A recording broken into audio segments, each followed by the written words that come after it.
Howdy, it's Nick again at the Don't Tell Show. Today I'm going to be reviewing Who Killed British Cinema. I know you're going to cut this out, but still.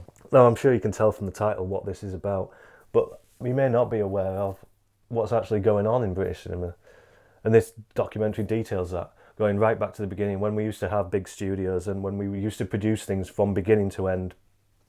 We didn't need outside money. We didn't need to beg people to come to this country. This is the same with a lot of things in this country now, that we are held hostage in our own country because we can't do anything. They say, oh, we need to get more taxes in so we can afford to pay for stuff. So we'll put corporation tax up. Oh no, we can't because all the businesses are leaving. We've sold all ours, so we don't have anything left. So we're now being held hostage by businesses outside the film industry. I mean, we're held hostage by them now because anyone can just walk out and we'll have nothing left. We've got British Aerospace and a few call centres because we've sold everything off. And it's the same with the film industry.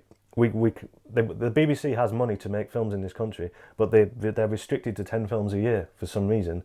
And if Amanda Iannucci feels like he wants to fuck about making some jazz comedy, then that's the budget gone.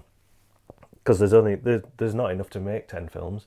There's enough to make 2 films, and especially if they make something with Amanda Iannucci with a load of stars in it, that's half the budget gone. And then they can't spread it out. They won't spread it out. And they could easily make like a shitload of low budget films, low budget regional films, and they would have an appeal, but they just reckon they won't. And they got rid of the regional film funding things as well.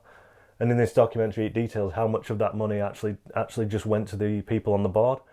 They just gave money to their own productions. There's one where they'd been given a budget to where was it? I think it was in the northeast somewhere.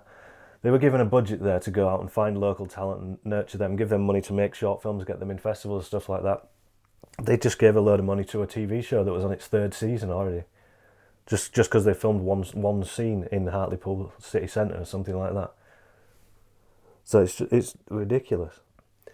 So these are all what it is. It goes into those details. It goes into who stopped the funding. It was Thatcher. Surprise, surprise.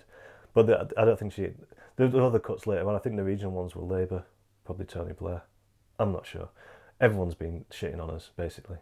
Every government's been shitting on us, and this is why our culture doesn't exist anymore, and why people are complaining. Oh, these people are coming over here and ruining our culture, and we don't have a culture anymore, and we're not allowed to have a culture. That's because you voted to not have it.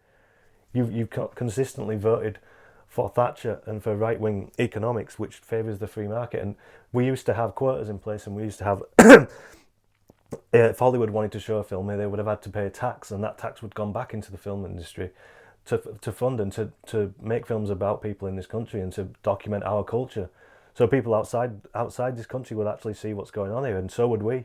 We would actually hear our voices, and we wouldn't be silenced. Not that we are like silenced as such, but there's so many problems in this country right now, and there's so much division, and we're not seeing any of this talked about because no one's interested in going and talking to people who have no money about having no money, except for Ken Loach. And the BBC fund that, so they funded his last film at least. So I think there is some interest there. But anyway, I'm glad I saw this documentary when I saw it, because it's made me think now I don't need to go into that industry to try and fight an uphill battle with that industry. I should just do what I do and hope people come to me. So this wasn't even a review, it was just a rant. Anyway, it's a really good documentary. There's a book as well, but it's mostly got the same stuff in, but depends which one, if you want to read the book or you want to watch that. And the documentary is available on Amazon Prime. I'll put a link to it below. Oh yeah, definitely this documentary is a must watch if you're interested in British cinema, which I hope you are, because that's what this channel's about. So yeah, great documentary, 9 out of 10, definitely check it out. Now then, if you liked video, then click subscribe. If you didn't like it, well then bug off.